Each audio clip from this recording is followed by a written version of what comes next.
To be here this morning. I'm looking forward to talking to you. Um, I'm going to talk about the whole area of mental well-being. We're going to look at the focus. I'm going to focus on a number of key factors around well-being in the work and in the home place. I'm getting confirmation that you can hear me. So, my name is Dr. Eddie Murphy. Thanks, Richard and Zivo, for the introduction. And I want to talk about things that we can do, a practical toolkit. I'd like you as a HR professional this morning, as an individual, that you'll be able to walk away in the next 30 minutes with tools that you can use straight away within your organization or yourself. I believe in the whole area about human being and human doing. And there's been lots of human doing, but for this half hour, I invite you to think about the human being. And part of that is the whole area of our well-being and what well-being looks like. I was very fortunate. My background is I was a clinical psychologist. I am now, and I work in the health service. Prior to that, I worked in the UK for 12 years in the National Health Service as a registered general nurse. And I was very proud of the UK is where I got my start. I emigrated in the 80s when we were in a big global recession then. And I learned a lot of life lessons. In fact, I was sort of a late bloomer. For anyone that has children, I have two children, 12 and 10. I believe we wear many different roles and hats in the world. And but being in the UK, I sort of grew up away from my family of origin, which allowed me to, at 18, but even though I was 18, I felt I was probably like a 14-year-old, I think. And I was able to then absorb broader cultures, broader ideas, broader and openness. And this openness and change is something that I'll talk about later on. But I'm going to start off, and I really want you to start tapping now, because I want to talk about 5 powerful emotions in our lives and how, if we can handle these emotions, that we're in a space of being able to handle our well-being later on in our lives, in any part of our lives. So what are the 5 major emotions in your life? So if you can start tapping those emotions, I'd be very interested in looking at that. Your 5 biggest emotions. And think of a child under 5. So if a child under 5, it's a good way to think of your 5 primary emotions. We have 5 primary emotions. So start tapping, putting in there those emotions. And I can see already some people are, are putting in anger, that's one of the 5, yes. Fear is another one. That's 2 of the 5. And what happens is, as our brain gets more complex, as we get older, our emotions get more complex. So say we feel irritable, frustrated, upset, rage. You can sort of see how anger is as our brain gets more complex. But the primary emotion is anger. So what does it look like? So the other 5, the 5 major emotions are: 1 is love, joy, and happiness. The second primary emotion is, so love, joy, and happiness is 1. Anger is another. Sadness is another. Fear is another. And the 5th one, has anyone got it? 5th one is the hardest one to get. And if you watch the movie Inside Out, if you're in that space, you'll know that it's disgust. Disgust is our 5th primary emotion. You want to check out disgust, get a 3-year-old, get a lemon, cut it in half, and ask the 3-year-old to take a bite. Now, because I have a child protection component to me, we should also bring ice cream to that wonderful experiment of bitter and sweet. And that's the way we do that. But what about these primary emotions?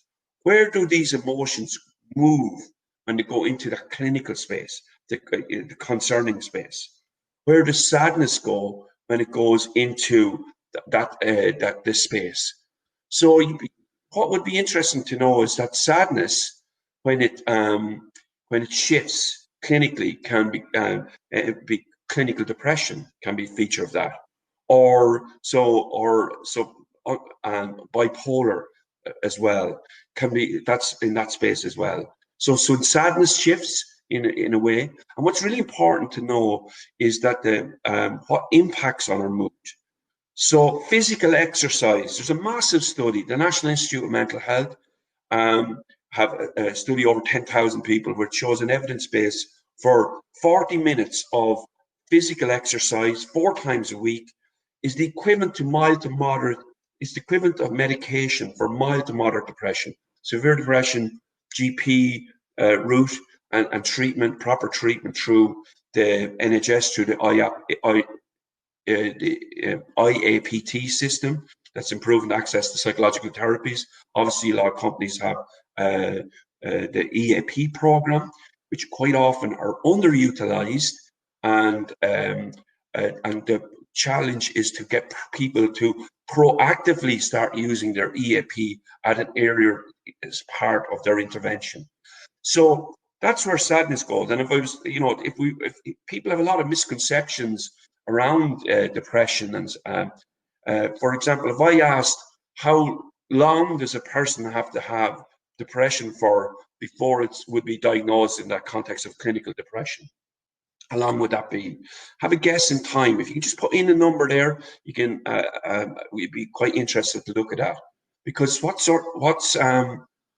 interesting around that is so just put in the time that you think. If a time that you think the length of time it is you need to have depression for clinical diagnosis. So as clinicians, when we talk about depression, we mean clinical depression. It's diagnosable, it has features of profound sadness, feelings of guilt, feelings of being punished, but there's about 29 or 30 different symptoms associated with it, and then that's how we come up with mild, moderate, or severe. So if you have a think of time, it's actually a 2-week period. So quite often people think it can be a number of months, it can be a number of years, it can be a number. So I've got like a number of days.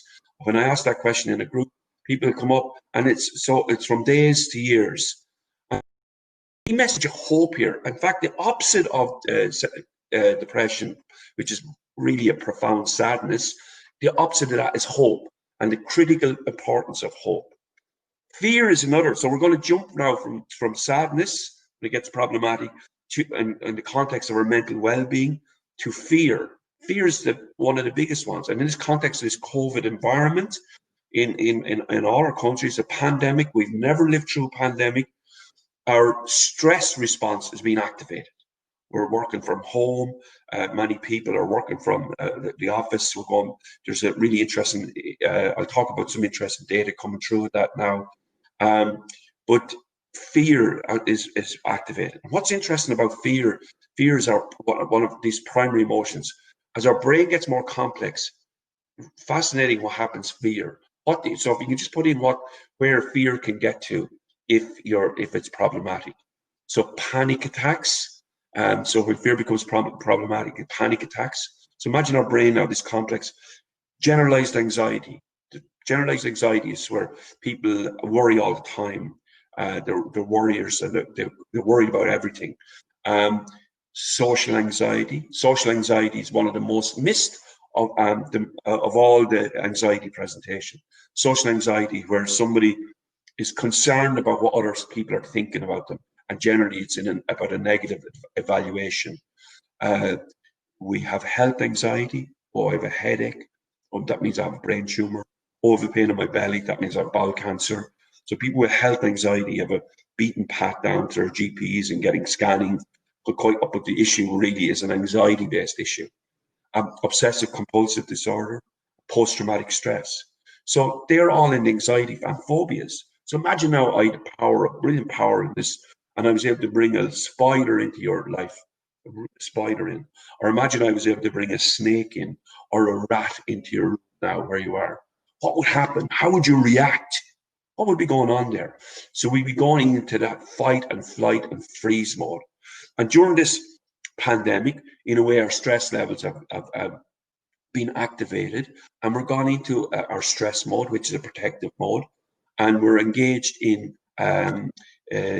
protecting ourselves. And quite often, that means we're scanning the environment, we're scanning the news. And one of the things I'd say to you is, in modern psychology, we're actually less interested where the problem comes from, but we're more interested in what keeps problems going, because that's what we target. We target what keeps problems going and what maintains the problem.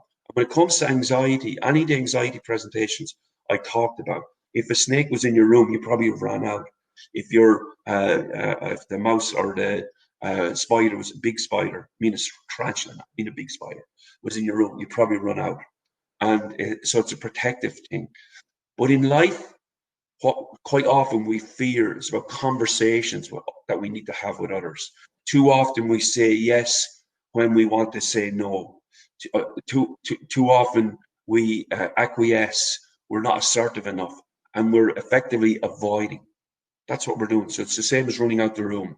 And here's the thing: I want a couple of avoidance will always keep fear going. Avoidance will always keep fear going. And certain things, so when we're targeting what keeps the problem going, we're always going to target avoidance. The other thing is scanning the environment, where you're scanning the environment looking uh, for news all the time. It just feeds into the cycle of anxiety. So again, reassurance, seeking reassurance, seeking.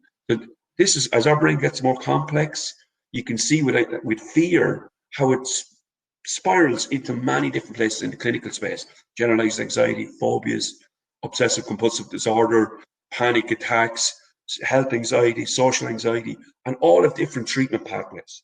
So that's one of the interesting things. If we can manage our fear by engaging in not avoiding. And here's a really powerful question for you this morning.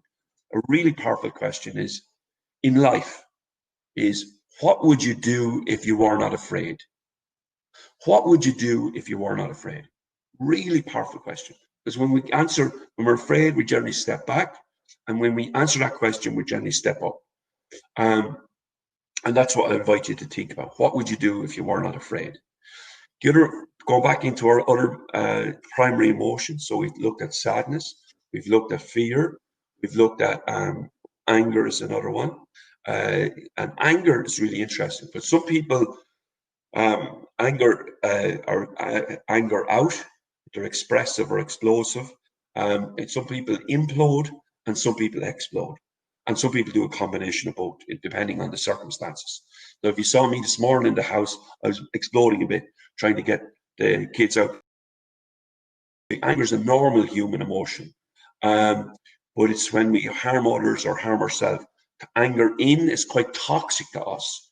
I did my research in master's in health psychology in City University in London, and I looked at the whole area of anger and the impact on our heart, and then I followed that through, and we found that when I was in UCD, that anger is cardiotoxic. It's not good for our heart when we suppress anger. I remember once working with two sisters who lived together, and they hadn't spoke to each other in 8 years, but they lived in the same house, and they used to come in every night, and they'd cook separate meals, and they'd sit down and they'd watch Coronation Street, but they'd never talk, and actually forgot what the original incident was between them. We did a little bit of family-based work. We did some assertiveness. So anger management is the intervention for that is around assertiveness. Really good tools on YouTube around assertiveness. So assertiveness, I have the right to say yes. I have the right to say no. I have the right to change my mind. I have the right to make mistakes. I have all these rights, and so do you too.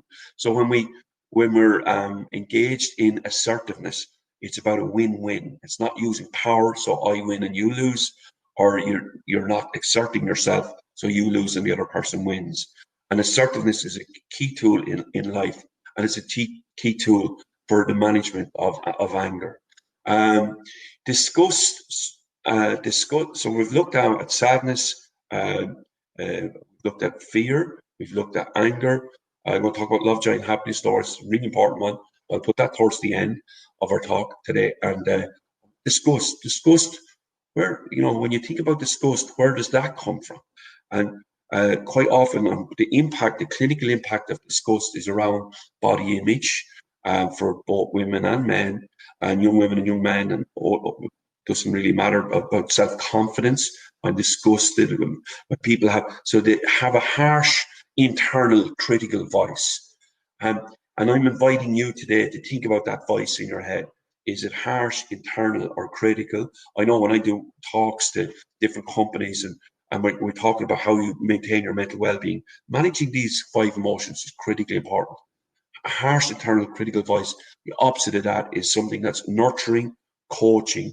So if you find that you have that harsh voice for yourself, is then finding a self-compassion, a compassionate way to look at yourself in your different place. Your compassion is really important, and understanding where you are at this moment, because we're in this pandemic moment.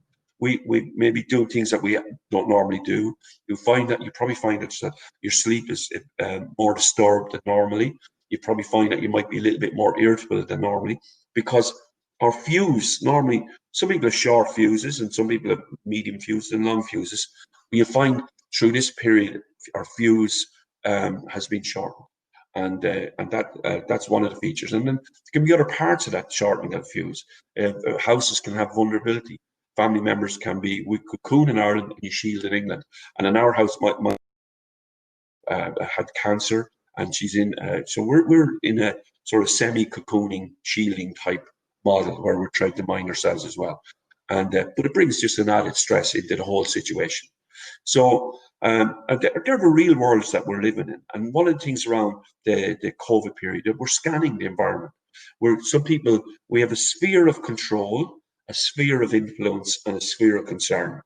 And if you're operating in your world, in your organizational world, your personal world, your family life, in the sphere of concern, but not in your sphere of control, then you're going to have more stressed and more agitated, more anxious.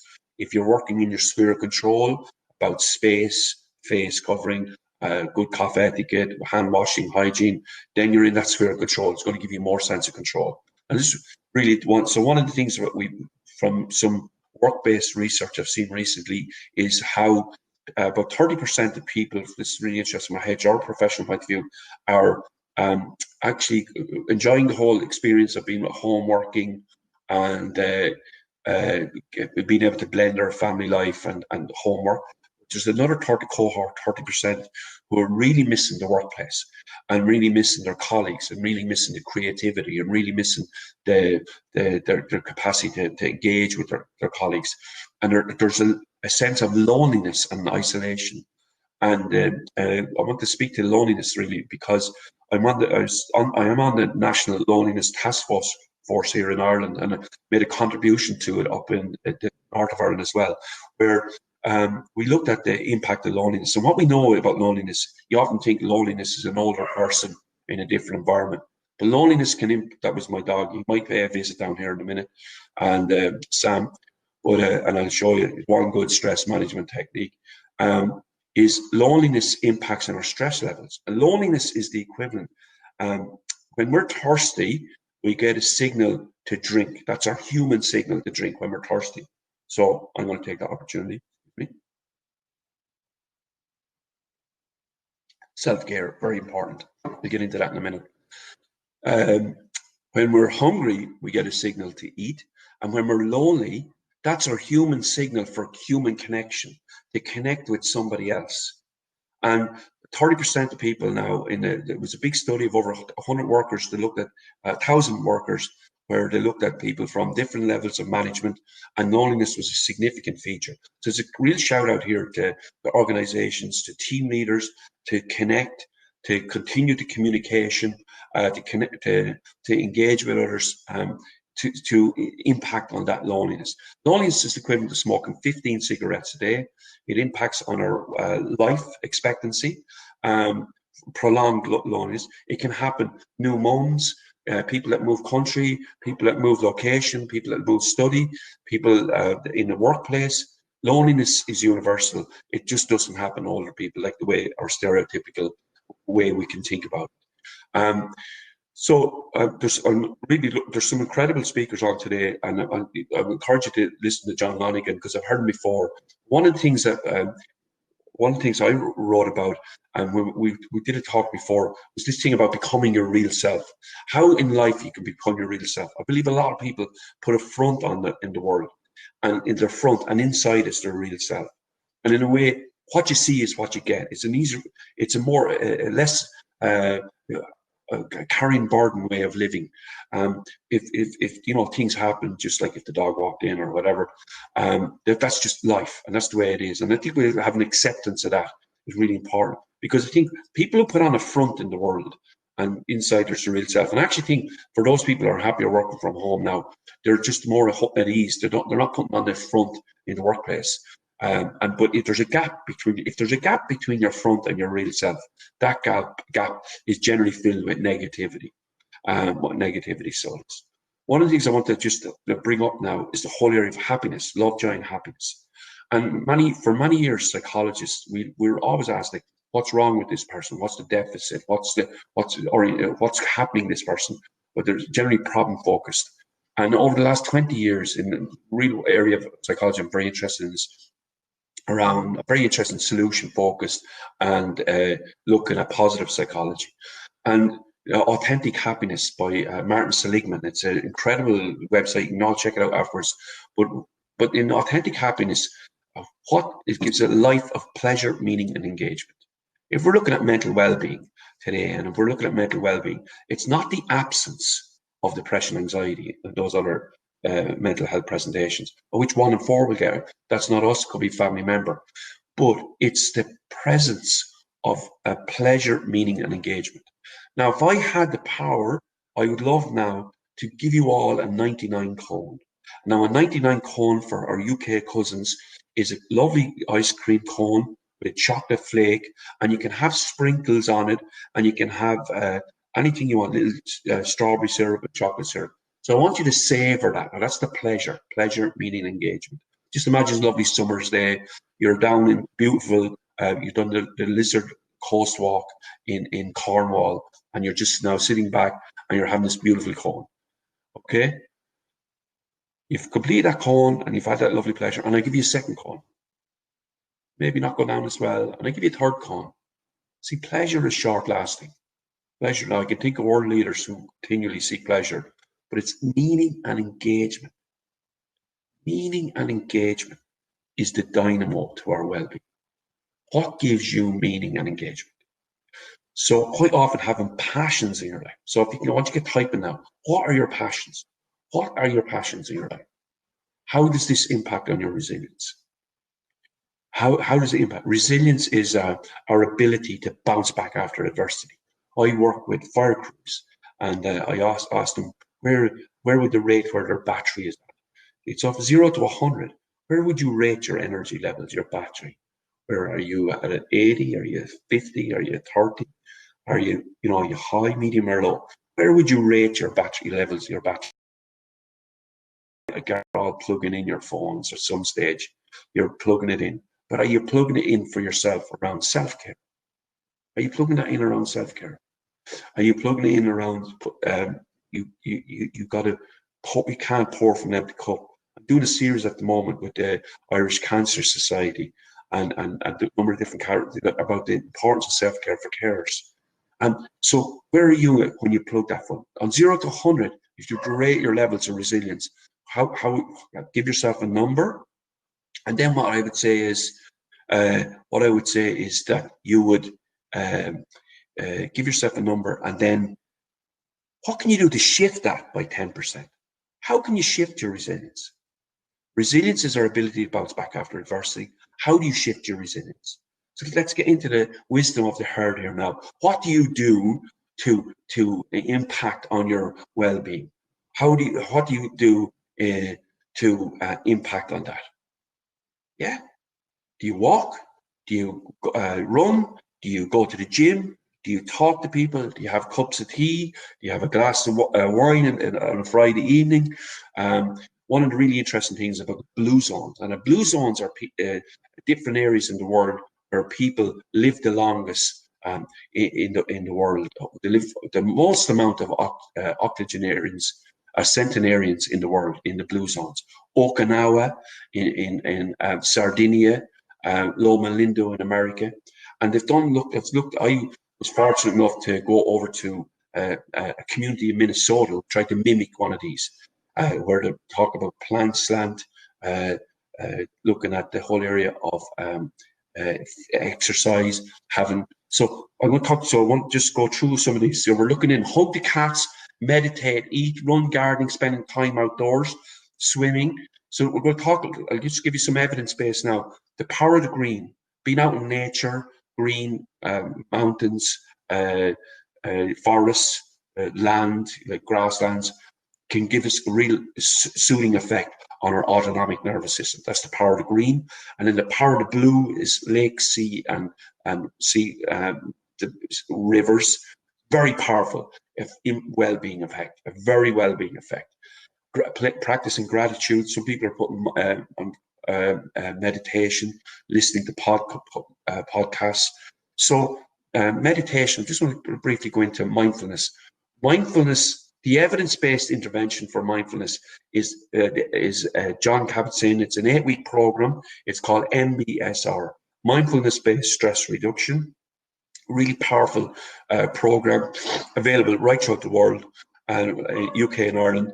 And MBSR there's an evidence base now coming out of University of Oxford, the cognitive therapy department there, that MBSR can act as a preventer for a future depression. So a person who might have had depression in their life, who is in a good space now, doing MBSR and practicing that, can act as a preventer for future depressions. So lots of good passion here. Forest bathing, very good.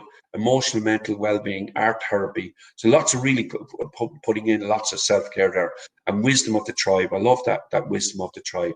So living this life of pleasure, meaning, and engagement. One orientation, one pathway towards that is through education for some. So for some people, that's the power of learning from others. For other people, then it's about social justice, being good to others. Volunteering can play a role. Volunteering activates all our really powerful hormones, our neurotransmitters, serotonin, which impacts our motivation, our oxytocin, which impacts on our bonding and love with others, and all these, and our endorphins, which are feel-good hormones. So looking for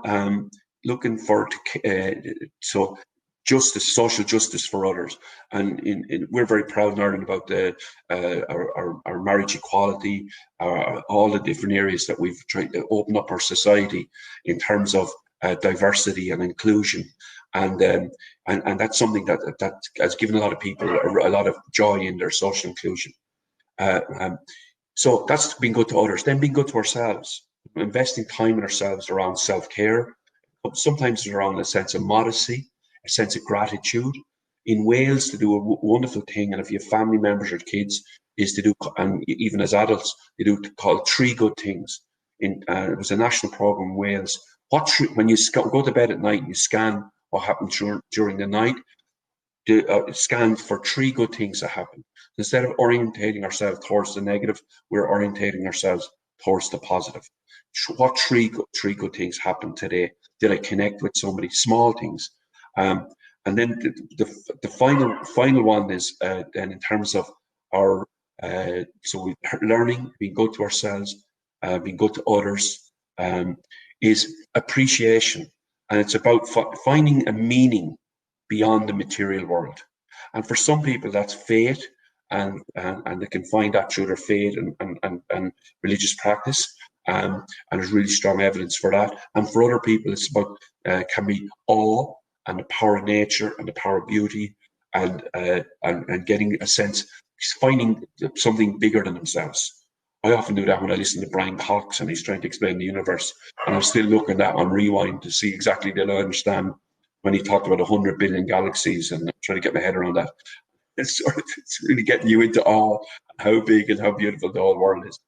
So I just hope that I'm taking you through a pathway around our mental well-being. Mental well-being, where we look at managing our 5 major emotions, like how we manage our resilience by looking at the wisdom of the tribe, by plugging in self-care, what that self-care looks like for you, and that we looked at the whole area of positive psychology and how we can look at there's different pathways in that. So I thank you very much, and the organisers, for having me here today, and really appreciate the opportunity to talk to you. And if you have any questions, I think we're doing some maybe later on. but really appreciate it. Thanks very much.